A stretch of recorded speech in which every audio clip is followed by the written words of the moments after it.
রাস্তার এদিকটা সোজা চলে গিয়েছে বারুইপুর। মাত্র 20 থেকে 25 মিনিটের মধ্যে আপনারা 4 চাকা নিয়ে বারুইপুরে খুব সহজে পৌঁছে যেতে পারবেন। আর রাস্তার এদিকটা সোজা চলে গেছে ক্যানিং। বারুইপুর টু ক্যানিং মেইন রোডের একদম কাছে আপনাদের জন্য আজকে 8 কাঠার উপর হাইল্যান্ড সুন্দর একটি জমি দেখাবো। তো সবার আগে আপনাদের লোকেশন সম্পর্কে একটু বলে দিই। লোকেশনটি হলো দক্ষিণ 24 পরগনা জেলার বারুইপুর থানার অন্তর্গত উত্তরভাগ। আর এই যে রাস্তাটি দেখছেন, রাস্তাটি 15 ফুটের চওড়া রাস্তা রয়েছে।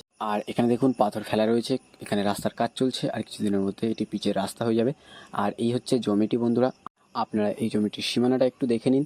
আপনাদেরকে একটু দেখিয়ে দেবো। এইখান থেকে একদম সোজা চলে গিয়েছে এই জমির সীমানা একদম ওদিকের বাড়ি পর্যন্ত। আর এদিকে সীমানাটা একটু দেখে নিন, একদম রাস্তার গা থেকে সোজা চলে এসেছে ওইদিকে। আর ওখান থেকে একদম ওইদিকে সোজা গিয়ে ওই গাছ বরাবর, এই গাছ অব্দি এখান থেকে একদম সোজা চলে গিয়েছে এই জমির সীমানা। আপনাদের দেখিয়ে দেবো, এখান থেকে একদম সোজা চলে গেছে এই জমির সীমানা ওইদিকের বাড়ি পর্যন্ত। এই হচ্ছে 8 বিঘার ওপর সুন্দর একটি উঁচু হাইল্যান্ড জমি। আপনাদের যাদের এরকম বড় একটি জমি দরকার, আপনারা আর বেশি দেরি না করে আমাদের স্ক্রিনে দেওয়া নম্বরে যোগাযোগ করুন।